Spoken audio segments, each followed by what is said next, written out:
Introducing Mr. Sam Raff, woodworker, craftsman, and teacher. Hi, I'm April from Spark Today, and today I'm going to introduce you to Mr. Sam Raff. Yep. I met him last spring at the local quilt show, and what caught my attention was some extremely intricate woodwork. And he's going to tell us a little bit about that. He's going to show it to us, but first, we're going to find out how he got started. Thank you for being with us. Thank you. To get us started, Mr. Sam, when did you first begin woodworking? I started when I was 12 years of age, helping my folks build a house. Yeah. And then I did woodworking in high school. Mm-hmm. And then while I was in high school, my junior and senior year, I worked for carpenters, building houses in the summertime to get money to go to college on. Okay. And then I did woodworking and metalworking, welding and all in college. And then in the summertime, I'd again either work on houses or carpentry work somewhere to earn enough money to go the next year. And eventually, you were able to make a profession of this as well. Yes, I graduated out of college and I started teaching. Mm-hmm. And I taught industrial arts, I taught carpentry, I taught drafting, and I taught science also, but emphasis was on carpentry and on woodworking. And I taught in Arizona and in Kansas. I had a lifetime certificate for teaching in Oklahoma, but never taught a day in Oklahoma. I had a good run at it. I taught 35 years, and I enjoyed it, and I enjoyed the woodworking, and in getting kids to do woodworking.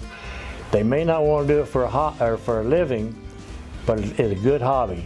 I was going to ask that, since this is now still your hobby, was it rewarding to be able to teach something that you're obviously so passionate about? Yes, I love woodworking.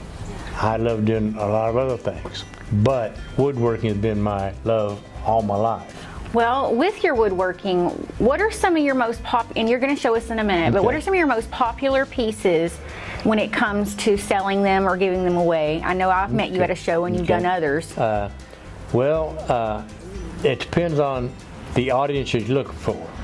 If you go to we'll say Jonquil Festival, I sell a lot of cutting boards. I sell several banks out of post office boxes. I sell a lot of pens and a lot of letter openers. You go to the Quilt Guild and I sell a lot of seam rippers. In some cases I've done wooden dominoes, wooden trombones, and made sets like that. I've made candlestick holders, this set for holding paper clips and pens. And on the lathe, you can do almost anything on the lathe you want to. The lathe, it depends on what your imagination is. Okay. Well, in all your years of woodworking, does a particular piece stand out the most that you were the most proud of?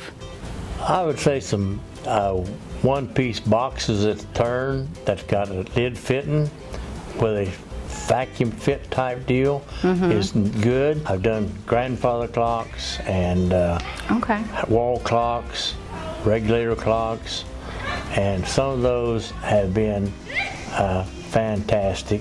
Let's talk about your shop for a second. Okay. You told me earlier that you moved to Hope about 4 years ago, and one of the first things you did was build your shop. Yep, I had to have a place to put my tools, and a place to work, and a place to put my vet. Do you think you spend more time in the shop than you do the house?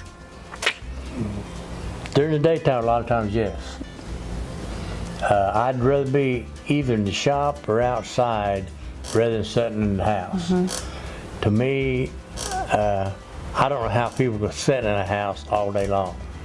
If I'm outside or in the shop, I'm a lot happier. So maybe that's why you're part of so many things. You told me you're also a member of a Corvette club, quilting club. You also work with stained glass. Yes. And metal. Metal. So you have a lot of varying interests. That's true. I was brought up when they told me one time, said, if somebody else can do it, you can do it. It just takes a little bit of training. And I've had that philosophy all my life, and I've tried all kinds of things. Mr. Sam gave Swart today a tour of his shop, showing us some of his most popular pieces, including letter openers, toys, banks, and much more. He also shared with us the various types of wood he uses in his craft, as well as other materials like deer antler and acrylic. During the demonstration, one particular piece caught my interest. Is that a pen? Yeah, that's a pen. That's Looks like a bullet. yeah, it's bolt action. So you turn it like you would a rifle. Yeah, Oh, okay. it'll take like here. You see, well, this is lead pencil. Here, this is the same way, except it's lead pencil. See the lead will come out. After admiring the numerous examples of his fine craftsmanship, Mr. Sam then gave me a personal demonstration on how to use the lathe. Wood. And this is called a Lathe. Okay. This is a piece of zebra wood that was at one time was probably as big as this table, Yeah. and then you cut it down. And then they make also woods that, well, they're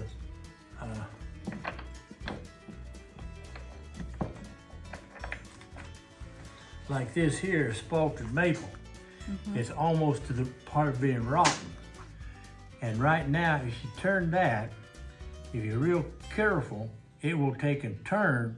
Only thing is going to be real light in weight. Whereas now what they do is they stabilize that wood, and they can dye it when they stabilize it. And now then this same piece of wood, feel the difference in weight of that. What it's done is stabilize that wood, so now it's hard. When these are turned here, it'll turn real nice and smooth and come out almost polished on its own. Whereas on this, it takes a lot of work. But to do this on the lathe, you turn the lathe on and you use the fingers underneath here to hold the guide, and then this. Ooh, okay.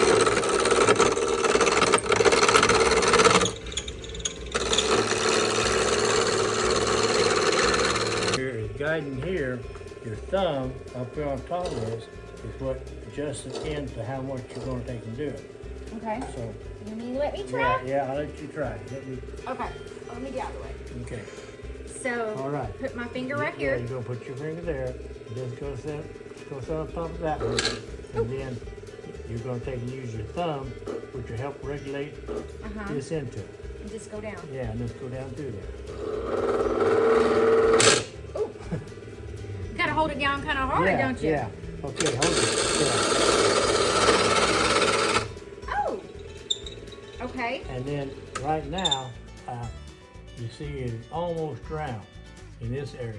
Here still got some flat sides to where it came out was square. And right here still square here. So what- everything you make starts here? You have a lot of material. Because you make a lot of pieces. Yes. I mean, you really do a lot in this shop, don't Yeah. you? What is that machine? That's a drill press. That. After my turn at the lathe, Mr. Sam then gave us a tour of his home so we could see the stained glass, clocks, and more examples of his various diverse interests. We were pleasantly surprised to learn that this artisan's skill went further than we could have imagined. Mr. Sam's wife just informed me that he also made this table. So furniture too. Your home is just filled with your amazing craft. Yep. Tell us about this table. Well, it started out, I was going to take, when I was teaching, I was going to take and make a dining room floor out of these here blocks. And I had a whole bunch of them glued together. But when I got down here, I hadn't used them, and we needed a higher table to eat off from in the morning, and also my wife had a place to work. So I took a bunch of the blocks and put them together, and I had used cut sections to make the divider between the blocks, That is extremely creative. so that and pretty. the lines didn't have to always line up. So now we're inside. This is your, Quilt room. okay, and this is one of the quilts you've made. Mm-hmm. And you said these individual stitchings were done freehand. Yes, this is all freehand. You make loops, Yeah. leaves, or hearts, whatever you want to call them, and they go all the way through. It comes out to be same on the back side. And then you piece together also the different... Yeah, all this was pieced together to begin with, and then you take and get the top and the back and the batting, and you put it all on here with the bottom, the batting, and then the top. And then when you get that all said and done, and you get it all stretched out tight, then you take the machine, and this machine goes all directions. So what you do is you get there and you start to sew, and you make a loop, you make a heart shape, and all that comes out. When did you start quilting? I started quilting after I retired in 2000 and had to have something to do besides woodworking. So I started doing quilting. My grandmother was a hand quilter. She did all of hers by hand, stitching all the pieces together and all that. But I didn't want to do handwork, so I took and bought machines, and I do mine with a machine. And since I started, I've probably made 150, maybe 200 quilts. That I have sold some of them. I give a bunch of them away. And you're part of the local quilting club, which is how we met you at St. Paul last year. And then I've done a lot for Quilter Valor for the military personnel that's retired or that's out of the military now. I've done a lot for those. So with all of your talent between your woodworking, quilting, and you can work with stained glass, I bet you never have to buy anyone a present. Not very often. Not very often. You Not make very it. often. Yeah. I make them for wedding gifts, for baby gifts, for graduation gifts. I always give pen and pencil sets, or pen and pencil, or pen and pencil and letter opener to all the graduates that's in the church and all my family and everything else and all. Well, that is really amazing, and we thank you for sharing everything you have with us today and gifting us with this little tutorial. You're welcome. This is April from Spark Today. Thank you for joining us with Mr. Sam Raff. Brought to you by Spark Today, your neighborhood network bringing you breaking news and sports coverage. And now, a message from our sponsors. No matter your season of life, no matter your banking needs, you'll find the financial products, digital tools, and friendly service that make you feel right at home with Farmers Bank. There's a place I'm welcome in. There's a place I know I'm called a friend. There's a place that I'm never alone. There's a place called home. A place called home. Come home to Farmers Bank.